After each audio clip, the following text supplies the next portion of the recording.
Olá, boa noite, seja muito bem-vindo. Estamos iniciando mais um vídeo da nossa jornada no Apocalipse. Aí hoje começamos com uns minutinhos de atraso, mas a você que vai nos acompanhar ao vivo, você que vai acompanhar depois esse vídeo aqui no Facebook ou no YouTube, é uma alegria ter a sua companhia nessa jornada que a gente está estudando o livro do Apocalipse. Bem, hoje é o nosso vídeo de número 20, né? Já fizemos aí 20 vídeos e vamos trabalhar aí o capítulo 16, a segunda parte do 16, onde temos os versículos de 10 a 21, né, que é o texto onde nos traz essa interessante expressão Armagedon, e a gente vai conversar sobre ela nessa noite.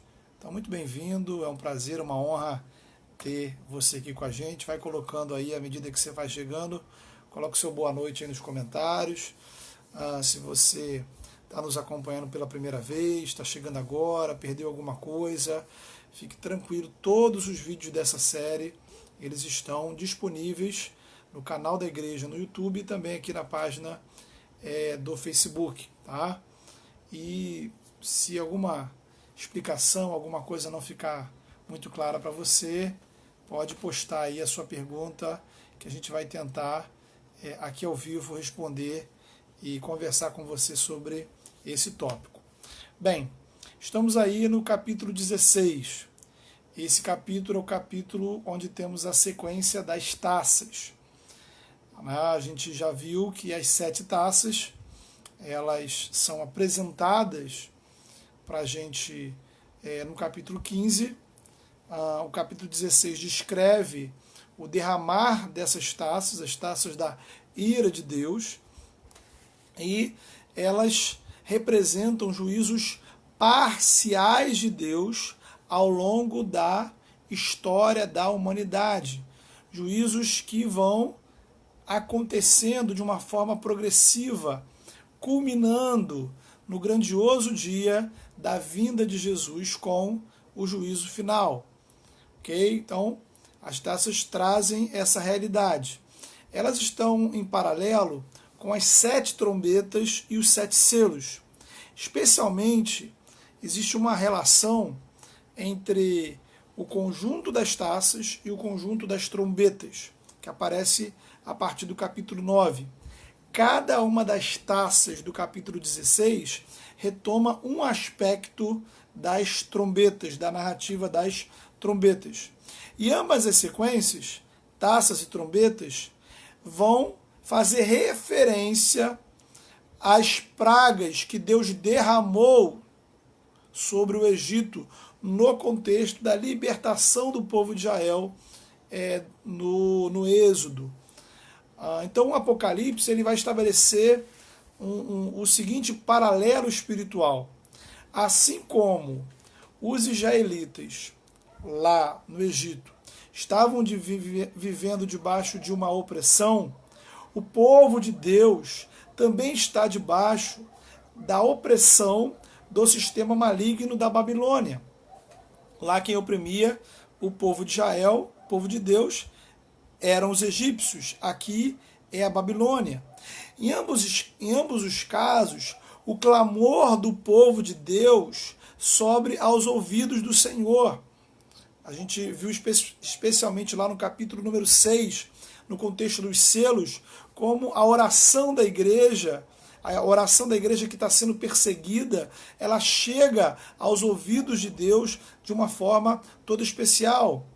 Agora, e lá no Egito, lá em Êxodo, Deus vai dizer que ele vai vir para libertar o povo, porque o clamor do povo subiu até ele. Porém, nem o Egito quer libertar Israel, nem a Babilônia quer renunciar ao sistema idólatra do anticristo. Portanto, para que Israel seja liberto do Egito e possa servir a Deus na terra prometida, Deus envia 10 pragas sobre aquela nação. No nosso caso, a nossa libertação da Babilônia, para que possamos ir à Nova Jerusalém, envolve 7 pragas, que aqui são apresentadas como taças. Então, as 7 pragas, ou melhor, as 7 taças, elas recaem de forma especial e espiritual sobre a Babilônia, que é esse sistema maligno que atravessa a nossa sociedade, as estruturas do nosso mundo. De modo que a finalidade de Deus, uma das finalidades de Deus, ao derramar essas taças, é justamente desfigurar, desconstruir a realidade da Babilônia. Esses juízos aqui das taças, eles se referem a sofrimentos, angústias, dores que podem ser físicas ou emocionais, que recaem de forma acentuada sobre aqueles que estão espiritualmente vinculados ao sistema maligno desse mundo.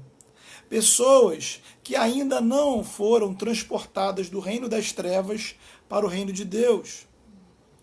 Seguindo a comparação entre o Egito e a Babilônia, né, entre a situação de Israel e a situação da igreja, vale lembrar que os únicos israelitas que conseguiram chegar à Terra Prometida foram aqueles que atravessaram o deserto com fé. Para um dia nós desfrutarmos da realidade celestial e eterna da Nova Jerusalém, precisamos manter a fé e perseverar no testemunho de Jesus enquanto atravessamos a Babilônia. Isso tem sido enfatizado aqui nos nossos vídeos, que é uma das ênfases do livro do Apocalipse. Muitos, infelizmente, acabam seduzidos pelo Egito e preferem ser escravos a comer, preferem ser escravos e comer as guloseimas do Egito do que ter a liberdade e ser alimentado pelo pão que desce do céu. A diferença é que as pragas lá do Egito, elas abalaram aquela nação, mas não a destruíram. Os juízos de Deus, eles se acumularão sobre o nosso mundo até chegar ao ponto em que toda essa Babilônia será destruída, desconfigurada. No vídeo anterior, nós estudamos as 4 primeiras taças. Hoje nós veremos outras 3 que vão fechar esse ciclo, então, das 7 taças aqui do capítulo 16 do livro do Apocalipse. E para fechar, né, essa reflexão inicial, queria lembrar com você os 4 propósitos que a gente apresentou quando estudamos no vídeo anterior, os 4 propósitos para a igreja ao ser informada dessa dinâmica das taças e dos juízos de Deus. Então, o primeiro propósito é lembrar a igreja a desaprovação de Deus para com o sistema desse mundo. Deus reprova a realidade da Babilônia. Deus reprova a maneira como essa sociedade se constrói, porque ela está marcada pela ação espiritual maligna e pelo pecado. Deus não tem compromisso em manter esse mundo. Deus tem compromisso em trazer um outro mundo. Outro ponto importante que Deus informa para a igreja através das taças é a presença da justiça dele em eventos naturais e na sociedade. Deus se importa com o que está acontecendo com o seu povo, com o sofrimento. E Deus vai como que tentando mitigar esse sofrimento ao longo da história por meio de juízos que vão acontecendo até culminar no grandioso dia do juízo final. Também temos aqui um terceiro propósito, que é o propósito da misericórdia de Deus. A misericórdia de Deus, ela se faz presente, porque Deus ele poderia simplesmente trazer um único juízo, definitivo, final, conclusivo. Porém, ele vai fazendo de forma parcial, ao longo da história, para que as pessoas se arrependam e se voltem ao Senhor. E, em quarto lugar, a dupla missão da igreja, nesse período, que é a missão de se manter fiel, não sucumbir diante das pressões da Babilônia e testemunhar e anunciar o Evangelho, manter o seu testemunho e a proclamação do Evangelho. Ok? Então, só para dar uma ideia inicial, geral, sobre o capítulo 16, pega a sua Bíblia, mantém sua Bíblia aberta e vamos lá para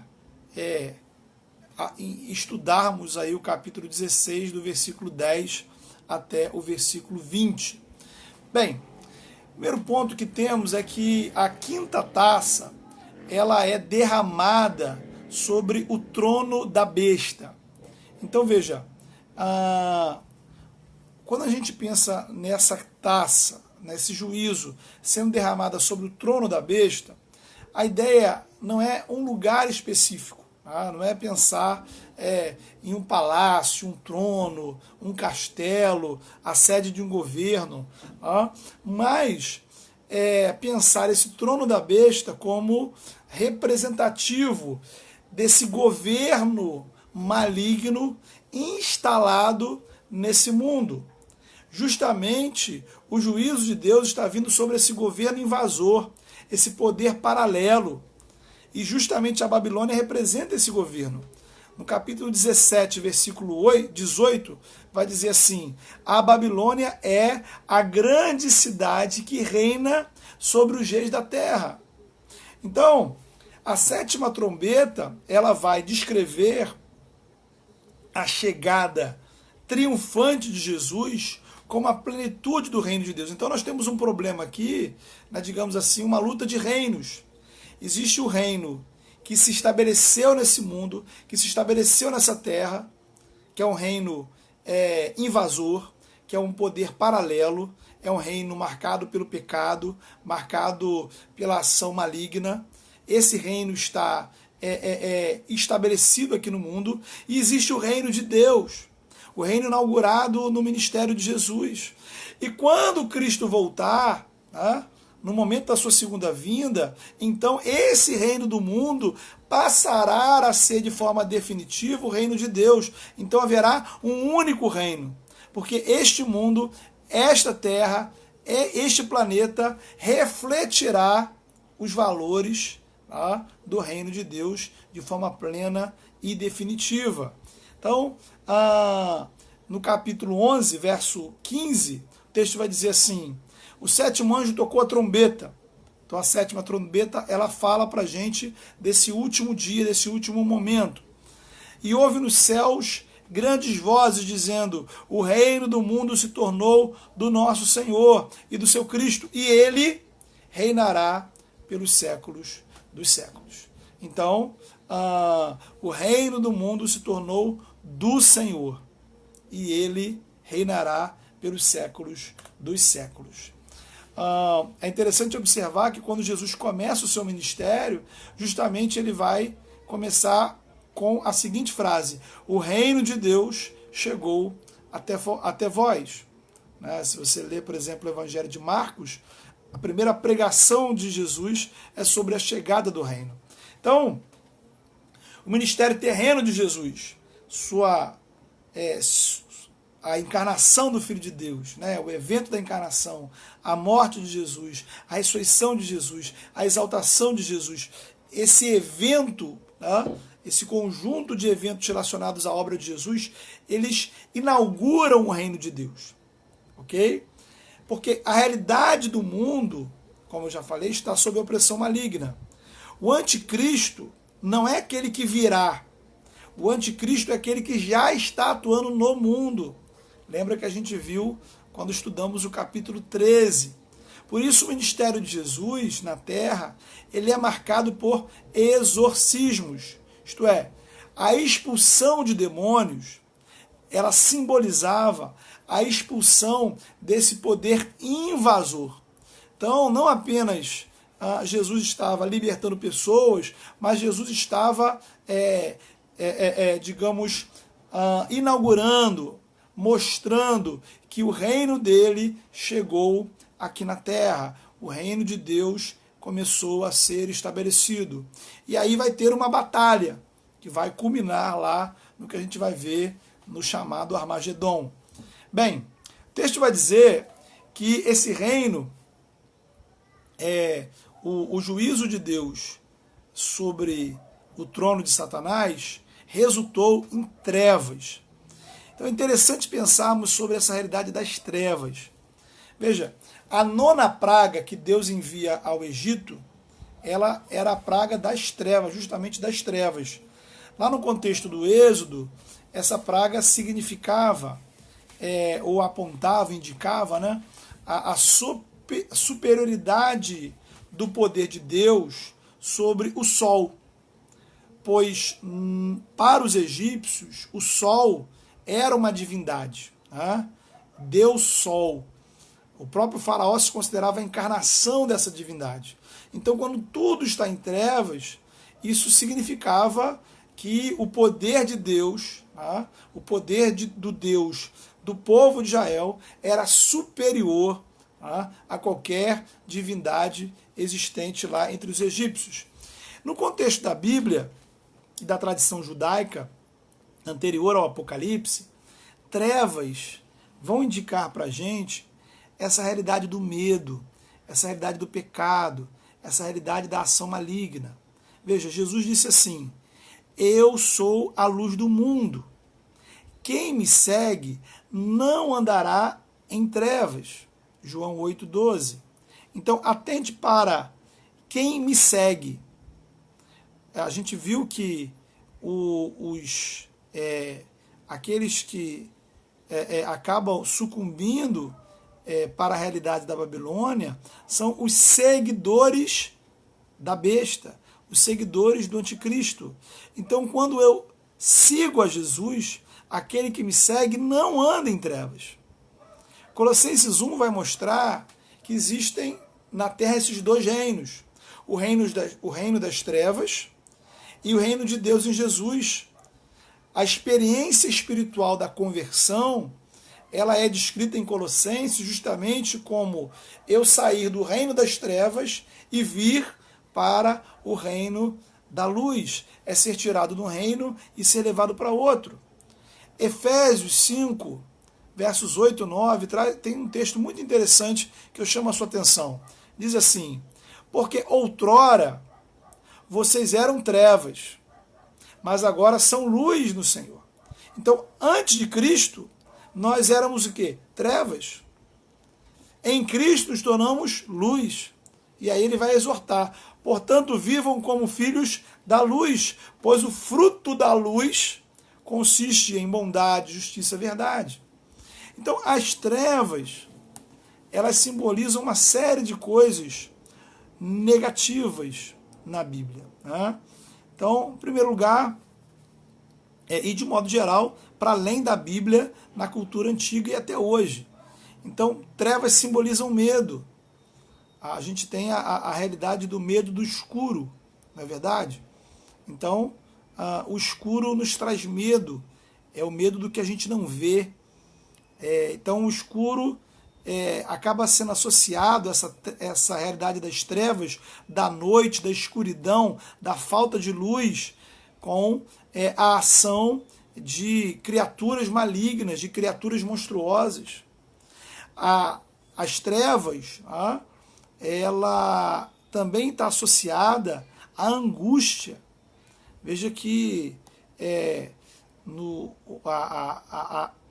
os países, né, onde há pouca incidência de luz solar, você tem um índice maior dos problemas relacionados à depressão, porque a ausência de luz, de fato, literalmente, né, a falta da exposição à luz, isso nos traz angústia.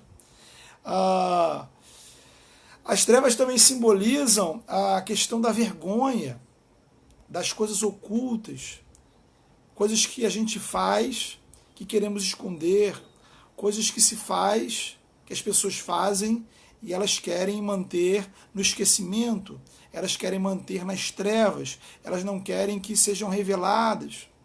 Trevas também estão associadas à violência. Tá? Tradicionalmente é a hora da ação dos bandidos, é a hora dos marginais. Tá? Então, quando você vai aconselhar alguém a ir por um caminho, a voltar, a seguir viagem, você normalmente orienta a pessoa a evitar os caminhos mais escuros, porque os caminhos mais escuros são os caminhos mais violentos. Então as trevas, elas apontam para uma série de realidades negativas espiritualmente. E, em linhas gerais, a síntese disso tudo é que alguém sem luz está perdido. A ausência de luz significa, bem, eu não tenho para onde ir, eu não tenho rumo, eu não tenho direção. O aumento das trevas indica pessoas cada vez mais perdidas, cada vez mais angustiadas, cada vez mais amedrontadas, cada vez mais mantendo uma vida oculta, uma vida secreta, uma vida escondida. Possivelmente o juízo das trevas aponte para o aprofundamento da incredulidade e das obras pecaminosas que são mantidas ocultas e escondidas pelas pessoas. Então, essa é uma realidade importante para a gente avaliar. Tá? O versículo 11 retoma o versículo 9 e também o resultado espiritual da sexta trombeta, a saber, né, o restante da humanidade. Estou lendo aqui Apocalipse 9, 20 e 21. O restante da humanidade, aqueles que não morreram pelas pragas, nem assim se arrependeram das obras de suas mãos. Eles não pararam de adorar os demônios e os ídolos. Também não se arrependeram dos seus assassinatos, das suas feitiçarias, da sua imoralidade sexual e dos seus roubos. Então, veja, duas vezes aqui na sequência das taças, somos alertados de que todos esses juízos sobre a humanidade incrédula não resultam em arrependimento. A mesma informação nos é dada lá no capítulo 9. O que isso quer ensinar para a gente? É você ir percebendo, visualizando essa oposição entre a misericórdia de Deus, que atrasa o juízo final, que adia o juízo final, e o endurecimento do coração incrédulo. O coração que, apesar de ver tudo isso que está acontecendo, ainda assim não se quebranta e não se volta para o Senhor. A sexta trombeta, tá ok? Tá acompanhando? Tudo bem? Você que chegou aí, coloca o seu boa noite e vamos seguir. É uma alegria a gente estar junto. Já estamos aí, já são 8h30, já passamos aí a primeira metade do nosso tempo. Espero que você esteja sendo abençoado pelo nosso estudo e vamos embora, né? Vamos seguir em frente. A sexta trombeta, né, ou a sexta taça, né, ela vai recair sobre o rio Eufrates. Esse rio, ele secou, o texto diz, e abriu o caminho para os reis do Oriente. Então veja que interessante. A imagem aqui, ela é tirada lá do Antigo Testamento, onde o secamento do rio Eufrates seria uma ação de Deus que levaria à queda do Império Babilônico. Então, o texto, por exemplo, de Isaías 11, vai dizer o seguinte, 11, versículo 15, o Senhor fará secar o mar do Egito, com forte vento varrerá com a mão o rio Eufrates, dividirá ele em riachos, para que se possa atravessá-lo a pé. Jeremias 51, 36, Deus fala contra a Babilônia, dizendo, secarei o seu mar, esgotarei suas fontes. Esse mar se refere também ao Eufrates. Então, na antiga Babilônia, então você precisa lembrar que, para além dessa Babilônia aí do livro do Apocalipse, que é uma Babilônia simbólica, representativa de uma realidade espiritual, existiu um império, né? Existiu uma nação chamada de fato Babilônia, que oprimiu o povo de Israel no contexto do Antigo Testamento. Então, o reino de Judá, ele foi levado ao exílio pela Babilônia. E o povo de Israel passou ali 50, 70 anos exilados, até que puderam voltar. Então a Babilônia foi o império que destruiu o templo construído por Salomão. Então, existiu uma nação chamada Babilônia. E os livros proféticos, eles descrevem essa realidade da Babilônia de uma forma dupla. De um lado, a Babilônia é instrumento de Deus para o juízo sobre o povo de Israel, juízo sobre o povo de Deus que permaneceu na incredulidade, na idolatria. E por outro lado, Deus usa a Babilônia para punir Israel, mas também Deus promete que vai punir a Babilônia por punir o povo de Israel, mas não se quebrantar diante de Deus. Ok? Então a imagem da Babilônia é tirada de lá. Essa Babilônia histórica, ela tinha o rio Eufrates como uma proteção. Da mesma forma, o Império Romano, na época do Apocalipse, tinha o Eufrates como uma divisão que separava do reino do Império dos Partos.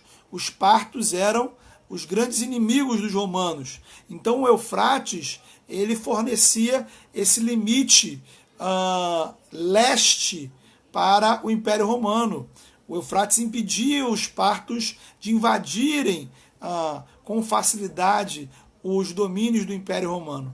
De modo que tanto a Babilônia como Roma são símbolos desse sistema maligno mundial. Assim, a secagem do Eufrates indica o quê? O início da guerra, o início da invasão, que vai resultar na destruição final e definitiva da Babilônia. Então, nós temos um juízo de Deus que cai sobre o Eufrates. Isto é o símbolo de que Deus está retirando as defesas desse império maligno e conduzindo esse cenário, montando esse cenário para o combate final entre o reino de Deus e o reino das trevas. Devemos lembrar que Eufrates aqui é como todas as demais referências nesse contexto, nessa categoria, é uma referência simbólica. As referências que nós temos no Apocalipse, a mar, a rios, a águas, todas elas são simbólicas. Interessante notar que o texto diz que o rio Eufrates vai secar, né? Hoje, por exemplo, fazendo uma pesquisa rápida, e há vários, na internet, várias pessoas colocando fotos do Eufrates, dizendo que o Eufrates está secando e assim o anticristo vai chegar. Então, não é isso que o Apocalipse quer dizer para a gente. Então, não há nenhuma preocupação, nenhuma mensagem de João para a gente ficar medindo, né, digamos, como é que tá, como é que anda a saúde hídrica do rio Eufrates, né? Então, o rio Eufrates não é um sinal literal da vinda de Jesus, nem da ação do anticristo. É uma metáfora. Estamos aqui no campo da simbologia. Ok? Tanto da mesma forma, o texto diz que a secagem do rio vai trazer a chegada de reis do Oriente. Que reis são esses? Você veja que, historicamente, uma interpretação literal dessa passagem fez com que as pessoas olhassem para esses reis de diversas formas. Então, no século XIX, os intérpretes entendiam que esses reis do Oriente era o Império Turco Otomano. Início do século XX, intérpretes achavam que esses reis do Oriente seria o Império Japonês. Depois da Segunda Guerra, Intérpretes consideravam esses reis do Oriente como representando a China. Então, só que nada disso está próximo à verdade bíblica, à verdade do Apocalipse. Pois veja, todas as vezes que o Apocalipse se refere a reis, ele está pensando nos poderosos, naqueles que têm poder, que recebem o seu poder, que apoiam o seu poder no sistema maligno da Babilônia. E é fundamental a gente compreender o sistema maligno da Babilônia, o sistema maligno do anticristo, está em todos os lugares, em todos os sistemas políticos. Então, não dá para a gente identificar o anticristo num país, num governo, num determinado continente. Alguns vão dizer assim, poxa, mas em determinado país a igreja está sendo perseguida. De fato, há países hoje onde os cristãos estão sendo duramente perseguidos. E isso é muito ruim, isso é lamentável. Porém, a gente ora por esses irmãos. Agora, em outros lugares que a igreja é liberada, ou seja, o cristianismo é permitido, igrejas estão vazias. Porque os cristãos preferem a Babilônia ao reino de Deus. Então, liberdade religiosa não é sinônimo de avivamento e santidade. Então, eu não posso medir uma nação ou um governo do ponto de vista em relação ao anticristo ou às coisas de Deus, de acordo com a sua simpatia ao cristianismo ou antipatia. Uma coisa é a política, outra coisa é a teologia.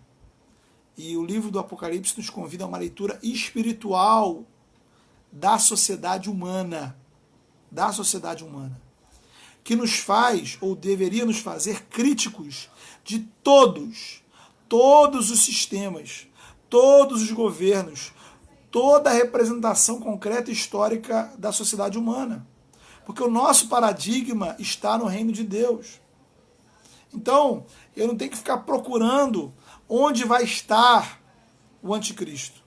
Porque a ação maligna, ela perpassa todas as estruturas, todas as estruturas sociais, todas as estruturas geográficas. Então, o reino do anticristo está no Brasil, está nas estruturas sociais do Brasil, está nas estruturas sociais, políticas, econômicas, científicas, culturais, que está da América, da Europa, da África, da Ásia, da América do Sul, da Oceania, em todos os lugares. Ok? O texto segue dizendo que da boca do dragão, do anticristo, do falso profeta, saem espíritos imundos como demônios. Então, a gente tem aqui uma coisa que a gente já viu lá no capítulo 12, 13, que é essa apresentação desse reino satânico, desse governo satânico, como uma trindade, fazendo uma paródia, uma imitação de mau gosto, uma tentativa de imitação da trindade divina. Então nós temos o dragão, que é o diabo, a besta, que é o anticristo, e a segunda besta, que é o falso profeta. Eles atuam onde? Na Babilônia, nesse mundo. Nós temos a realidade dos demônios, os espíritos que saem da boca do dragão, do anticristo, do falso profeta. Então os demônios, eles são agentes malignos no mundo. Veja, a gente explicou em outros vídeos que os anjos são agentes a serviço de Deus. Os demônios são agentes a serviço do diabo. O fato deles serem comparados aqui a sapos ou a rãs, dependendo da tradução, e saírem da boca dos 3 seres malignos, pode indicar uma ação de engano. Alguns estudiosos entendem que a relação tem a ver com o som que os sapos produzem Então esse som característico do sapo poderia fazer alusão à ação maligna que é barulhenta, tá? Ela se faz presente no mundo com o intuito de enganar. Então a ideia de sair da boca, os espíritos saem da boca. Então tem a ver com ensino, com engano. Então o grande esquema de Satanás, a gente viu isso quando estudamos o 666. O grande esquema de Satanás é o esquema do engano, da mentira. É o engano religioso. O que, por sinal, indica que ele não atua apenas, digamos assim, do lado de fora da igreja. Então uma placa, eu colocar uma placa num lugar, aqui está uma igreja, isso não cria um bloqueio, um impedimento para o inimigo agir. Então, ao contrário, muitas vezes essa placa pode ser colocada pelo próprio diabo ou motivada por ele. Nada impede isso. Então é importante a gente ter essas dimensões. E o texto vai além dizendo que esses demônios, a serviço do diabo, fazem maravilhas, seduzem os reis da terra. Já vimos que, a gente já viu isso lá no capítulo 13. O diabo, ele tem poder para realizar coisas maravilhosas, inclusive milagres. Mas, no contexto aqui da Babilônia, essas maravilhas realizadas por demônios, me parece apontar para os prazeres, para as vantagens que a Babilônia oferece. Por trás dessas ofertas está a ação demoníaca intencionando manter o ser humano preso no conforto, nos prazeres da Babilônia. Fazendo essa ligação com o contexto do Êxodo, a gente vai lembrar que quando o povo de Israel estava no deserto, uma das reclamações do povo foi o seguinte: olha, lá no Egito nós éramos escravos, mas nós tínhamos comida, tínhamos carne na panela. Então essa frase aparece claramente lá no contexto das reclamações do povo. Então a Babilônia, ela nos prende nessas ofertas de prazeres.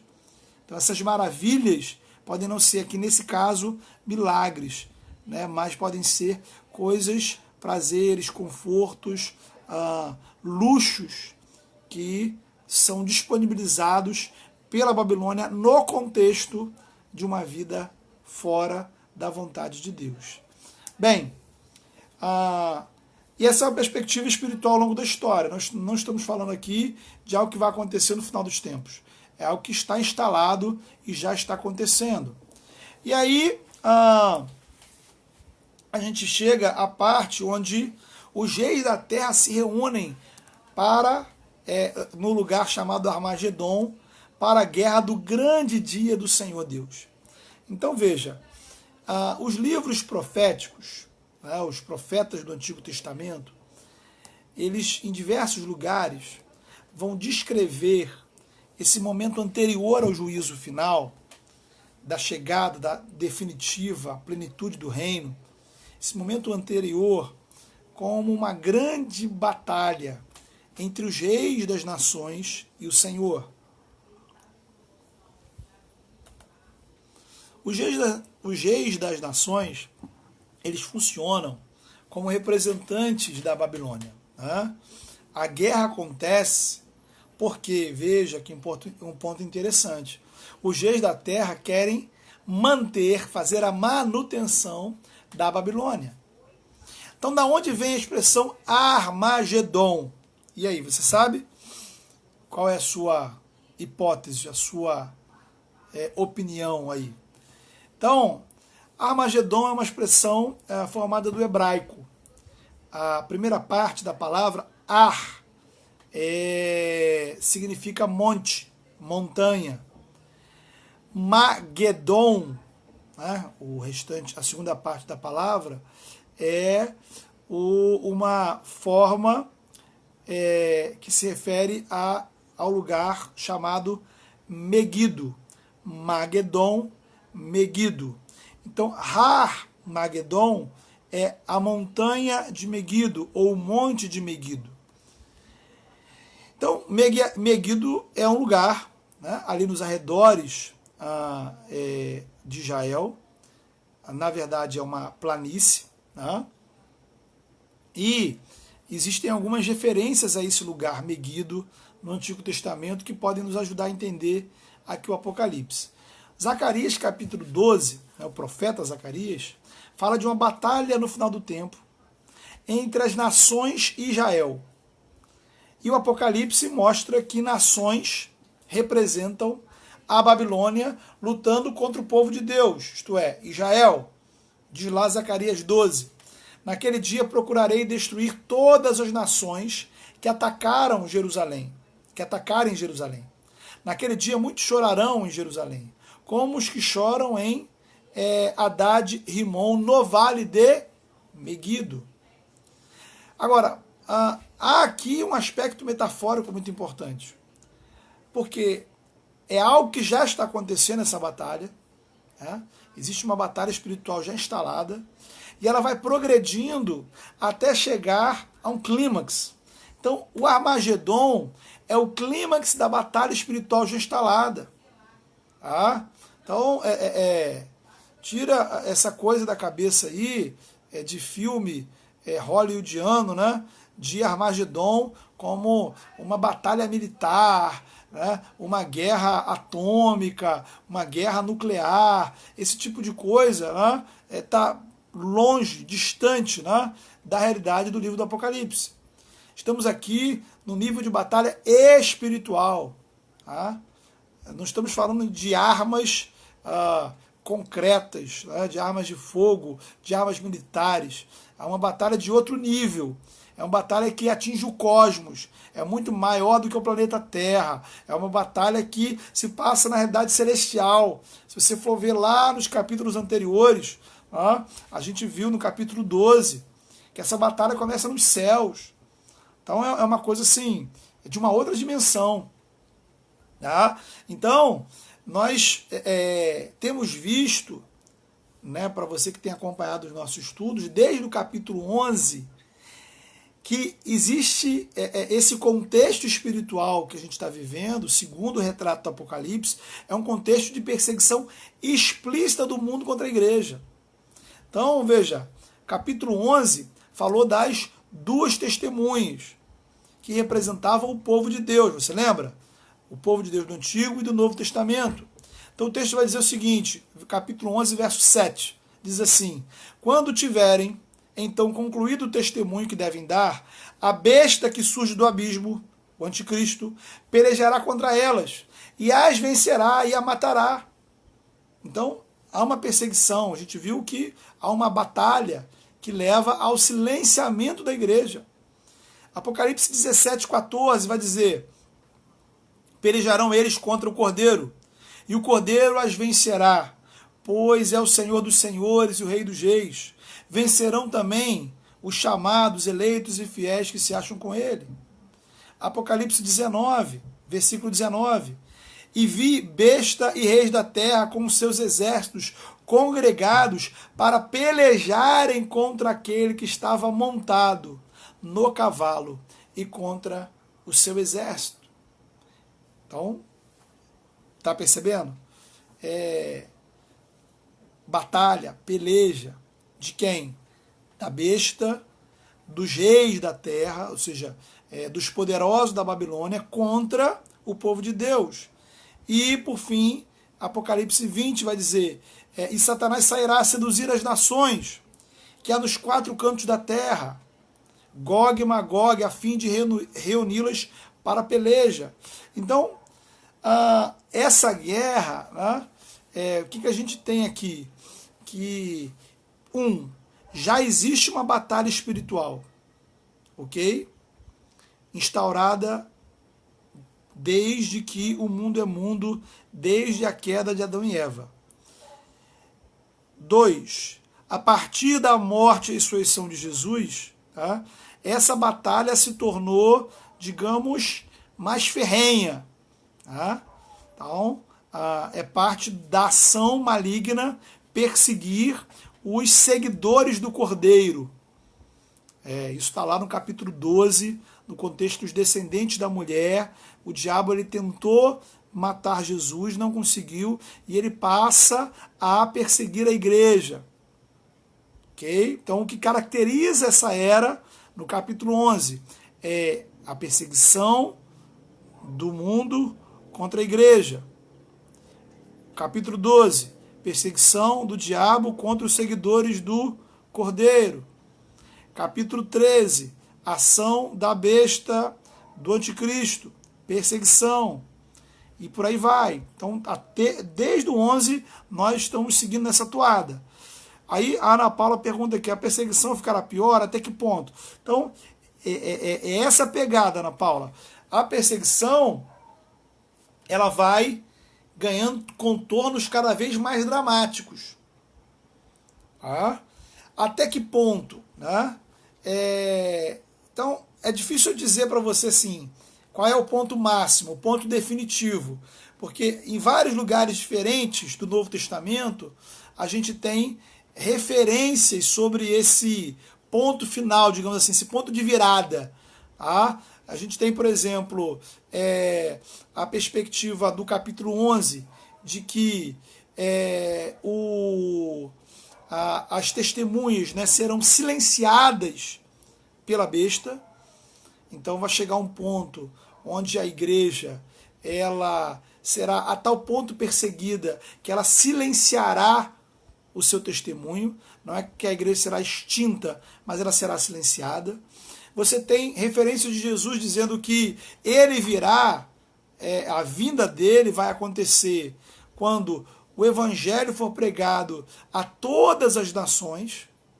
Jesus também vai dizer que a vinda dele está relacionada ao momento que todos estiverem, digamos assim, dispersos. Ok? Então, assim, como as pessoas estiverem meio que acomodadas espiritualmente. Então, o que a gente tem no Apocalipse é uma percepção de uma progressão. Existe uma progressão da ação maligna no mundo, uma progressão do juízo de Deus sobre o mundo, uma progressão da perseguição do mundo contra a igreja. Então, tudo vai progredindo. Agora, a escala dessa progressão é difícil da gente precisar, porque a gente está pensando em séculos. Tá? Já se passaram 20 séculos. Então pode ser mais 20. Então eu posso dizer com convicção bíblica de que a nossa realidade espiritual hoje ela é mais difícil do que foi ontem. Tá? Agora, isso não diz respeito, e esse é um ponto importante que eu gosto de frisar, porque a gente tem que pensar aqui, não quando a gente pensa da ação da Babilônia contra a igreja, a gente associa muito a perseguição explícita. Mas a ação maligna no mundo, ela não é simplesmente uma ação direta contra a igreja. O diabo, veja, para o diabo ele o objetivo de Satanás sendo, né, vamos assumir, que o objetivo de Satanás ele é silenciar a igreja, derrotar a igreja. Nessa perspectiva, né, você está falando aí, por exemplo, dessa questão da pandemia agora, né? Então veja essa questão da pandemia. Nós estamos em casa. Né? Estamos em casa. Então, qual é o problema? Eu falei disso em algum lugar. Eu não sei se foi aqui, no estudo Apocalipse, ou se foi numa pregação da igreja, tá? Então me desculpa aí se estou sendo repetitivo. Mas o nosso desafio, eu acho que foi numa pregação na igreja. Tá lá também, tá salvo aí nas pregações no canal da igreja no YouTube. Hoje o nosso desafio é o conforto da casa. Né? Então a nossa casa é o nosso deserto. Porque eu estou em casa, tá? Eu tenho internet, né? Você está aqui assistindo esse estudo, mas você pode desligar isso aqui e assistir uma outra live, uma coisa mais animada. Você tem Netflix, você tem televisão, canais a cabo, videogame, enfim, nós temos uma série de confortos, uma série de realidades que acabam por arrefecer a nossa fé. Então, se você estuda a história da igreja, veja que interessante, os momentos que o cristianismo passou por mais avivamento foram os momentos de maior perseguição. Os momentos que a igreja experimentou maior frieza foram os momentos onde ela simplesmente estava em paz em relação à sociedade. Então, o mundo ataca a igreja não só por meio de um ataque militar, político, leis e coisa e tal. Tá? Então, o diabo ele é muito mais sofisticado do que essa realidade. Eu acho que é importante a gente ter essa dimensão. Então, o conforto, a realidade da sociedade, uma série de coisas que a gente tem hoje, também podem funcionar, tá? Também estão a serviço dessa ação maligna, porque, falamos já aqui também, não existe neutralidade. Okay? Não existe neutralidade. Tudo, a Babilônia atravessa todas as realidades, de modo que a gente tem que ter discernimento, retomando um ponto que a gente já falou em vídeos passados. Bem, então acho que espero ter explicado para você, Ana Paula. Então, em resumo é isso. A coisa vai progredindo, está progredindo, está se intensificando, os desafios estão aí e vai ficando cada vez pior. E a gente não tem como precisar o ponto final, definitivo, concreto na história que vai acontecer essa virada. Tá? Mas você tem sinais de intensificação da ação do maligno, dos juízos de Deus e da perseguição da igreja. Bem, seguindo aí, o que a gente tem? O texto ele abre um parênteses, né? Até algumas Bíblias trazem justamente esse versículo em parênteses, chamando a atenção da igreja, né? Ele vai dizer, olha, Jesus ele virá como um ladrão, né? E diz para a gente vigiar e manter as nossas vestes. Então aqui é interessante, porque nessa realidade, né, a gente vai lembrar o que a gente falou no início. No contexto das taças, Jesus está descrevendo o juízo de Deus sobre o mundo. E qual é o nosso papel como igreja? Vigiar. É manter a vigilância. Para quê? Veja, não dá uma olhada em Atos, depois, você vê quando os cristãos começaram a ser perseguidos, após Pedro e João serem presos, e eles voltam, eles encontram a igreja, e há um texto ali muito, muito lindo, da igreja orando, e qual é o teor da oração deles? Eles não oram para que Deus permita o fim da perseguição. Eles oram para que Deus lhes dê coragem para testemunhar a despeito da perseguição. Então, essa é a toada do Apocalipse. Esse é o objetivo do livro para a igreja, manter-se firme.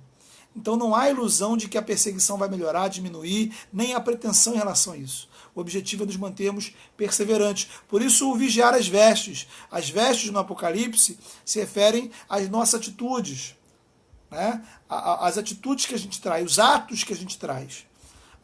Então, quando manter as vestes é manter atos que estejam em consonância com o testemunho de Jesus. Guardar os mandamentos, testemunho de Cristo, né? Fidelidade, santidade. Qual o contrário disso? O contrário disso é sermos encontrados nus, sermos encontrados sem roupa. O que é encontrar sem roupa aqui no contexto? É encontrar vazios de obras espirituais, vazio de uma vida diante de Deus. Então, tanto que lá em capítulos passados, né, nós vimos que uma das representações do povo de Deus, capítulo 7 fala disso, é apresentar os salvos como aqueles que estão vestidos em vestes brancas.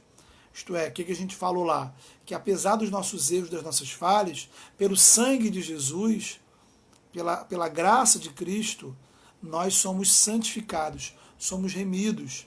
Então Deus olha para a gente, Deus coloca nas nossas vidas vestes brancas. As vestes, elas cobrem as nossas vergonhas. É a maneira bíblica de entender. Tá? Então, o que é cobrir as nossas vergonhas numa perspectiva metafórica? Então, é as vergonhas dos nossos erros, dos nossos pecados. Então, agora que eu recebi vestes brancas, isto é, vestes de santificação, vestes da graça de Deus, eu preciso andar conforme as obras da luz, que é o que a gente falou no início do estudo. Tá? E aí, para fechar, tá? A gente tem a realidade da sétima taça, que descreve a realidade do juízo final, concomitante ao dia triunfante da vinda de Jesus. É interessante observar, né, são os versículos 17 a 21 aí, que o Apocalipse ele apresenta o juízo final em outros lugares. Tá?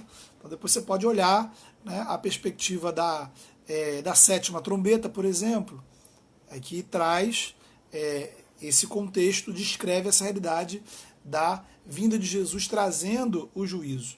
Há uma expressão interessante, porque o texto começa dizendo: então derramou o sétimo anjo a sua taça pelo ar, e saiu grande voz do santuário do lado do trono, dizendo: feito está. Então a expressão feito está, ela se refere ao está consumado, que Jesus disse lá na cruz. Quando Jesus estava sendo crucificado, ele disse: está consumado. Então, quando o anjo diz aqui, feito está, quer dizer o seguinte: olha, pronto, acabou. Tá? Agora, a última taça foi derramada, agora não tem mais chance, agora não tem mais arrependimento, agora não tem mais espera, agora não há mais adiamento. Agora é momento de juízo final e definitivo. Essa taça, ela cai sobre o ar. Tá? Então, o ar pode ser uma referência ao domínio espiritual maligno sobre o mundo. Lembra de Efésios, que vai descrever as forças satânicas, o diabo, como o príncipe da potestade do ar. Então, a mentalidade judaica da época é que, de fato, demônios habitavam a atmosfera. Então, essa era a mentalidade da época. Então, quando você diz que essa taça foi derramada sobre o ar, você pode, para os leitores da época, indicar, né, a mensagem qual é? É a mensagem de que o juízo de Deus, ele anula, né, o juízo final de Deus, ele vem para derrotar de forma definitiva toda a presença e a ação maligna sobre esse mundo que é a Babilônia. Tá? Essa chegada do juízo final, a gente tem, além dessa expressão está consumado, feito está, a gente tem a referência dos efeitos cósmicos da vinda de Cristo. O texto diz: e sobrevieram relâmpagos, vozes e trovões, e ocorreu um grande terremoto. Então, se você for comparando, o Apocalipse vai mostrando vários lugares, todas as vezes que nessas sequências, né, dos selos, das trombetas e das taças, em outros lugares, quando se descreve a aproximação da vinda de Cristo, você tem os efeitos cósmicos dessa chegada de Cristo. Como? Porque onde a presença de Cristo se estabelece, a presença de Deus se manifesta, o universo sente. Essa é uma perspectiva bíblica muito interessante. Então, fala de relâmpagos, vozes, trovões e terremoto, que é uma imagem tirada lá do Monte Sinai, Êxodo 19 e 20. Deus se manifesta no Monte Sinai, diante do povo, e a presença de Deus no monte é caracterizada por relâmpagos, vozes, trovões. Agora, um outro detalhe é que a expressão ocorreu um grande terremoto como nunca houve igual. Tá? Então essa é uma expressão que é tirada lá também do Antigo Testamento, essa expressão, um terremoto como nunca houve igual, para mostrar que de fato esse será, digamos assim, o terremoto definitivo. E aí, nessa mesma linha, né, diz o texto que as ilhas fugiram, os montes não foram achados, desabou sobre o céu uma grande chuva de granizo, pedras caíram com peso de cerca de 1 talento, o que equivaleria a 40 quilos. Você imagine pedras caindo de 40 quilos. Né? Então, esse flagelo de chuva de pedras veio sobre a terra. Então, é claro, uma realidade simbólica que descreve esse momento dramático, onde as ilhas se escondem, os montes se escondem, porque o Rei dos Reis, o Senhor dos Senhores, o Criador, Ele está chegando. A presença dele se manifestando. Deus está chegando. Então essa é uma ênfase do Apocalipse lá do capítulo 1. Lembra? Quem é Deus? É aquele que é, que era e que há de vir. E quando vai se aproximando dessa vinda, o Apocalipse ele apresenta Deus como aquele que é e que era. Por quê? Na perspectiva do livro, não nossa ainda histórica, mas do livro, nos últimos capítulos, Deus ele está chegando, ele está manifestando a sua vinda. E, infelizmente, apesar de Deus derramar o cálice do furor da sua ira, apesar de todo esse contexto, mais uma vez, né, o texto, pela terceira vez aqui no capítulo 16, o texto vai dizer que a humanidade incrédula recebe esse juízo, mas não se arrepende. Ao contrário, blasfema o Senhor, blasfema a Deus por conta desse juízo que vem dele sobre a humanidade.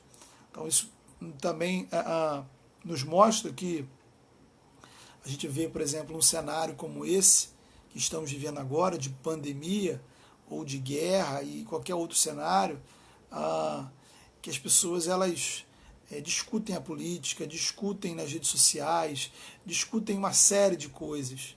Tá? Há brigas para todo lado, há, enfim, uma série de situações, problemas de toda ordem. Agora, está passando longe a perspectiva de um quebrantamento, de um se voltar para o Senhor, de um reavaliar a vida. Tá? Muitas pessoas me perguntaram no início disso tudo: poxa, será, pastor, que será um tempo das pessoas se voltarem mais para Deus? E a minha leitura já do Apocalipse me indica que não. Né? Agora, qual é o desafio da igreja? O desafio da igreja, esse sim, é se manter vigilante, perseverante, para não se corromper às pressões da Babilônia, não se acomodar, não se esfriar.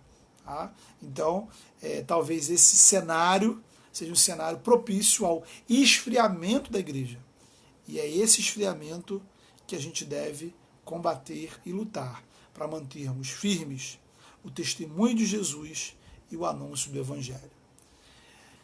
Gente, bênção, glória a Deus. Fechamos aí mais um estudo.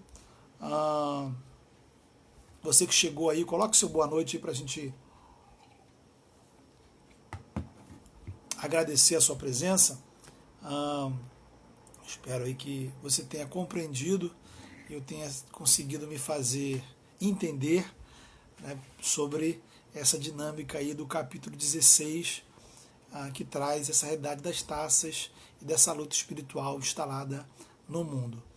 Então, agradecer a presença aí do Carlos Magno, do Alain, do Rogério, Ana Paula, Priscila, a nossa irmã Dilza, o Carlos, Flávio, o presbítero Flávio, Adriana. Ô Adriana, um grande abraço, hein? Bom tê-la aqui com a gente. Vilma, Eliane, Fabiana, A Raquel, Raquel, prazer tê-la aqui com a gente, uma alegria. Se eu não me engano, acho que é a primeira vez que eu a vejo por aqui, mas muito bom. Espero que você tenha sido edificada.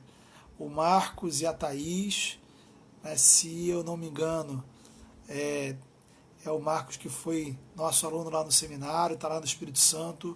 Um grande abraço, Marcos. A Tânia, Denise, abração lá no Olívio, Denise. Cadê o Olívio aí? Não apareceu hoje aqui. Luiz Ângelo, nosso aluno lá no seminário, Angélica, Jaçuí, alô Jaçuí, finalmente, hein? Te ver por aqui, hein? A Andresa, tá sempre com a gente também, a Deusa, o José Orlando, obrigado, José Orlando, Deus abençoe. A nossa irmã Deus aí faz alguns elogios, que bom que tem te abençoado, querida.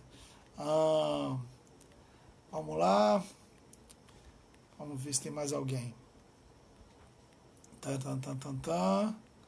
Acho que foi, hein? Muito bem. Então é isso, queridos.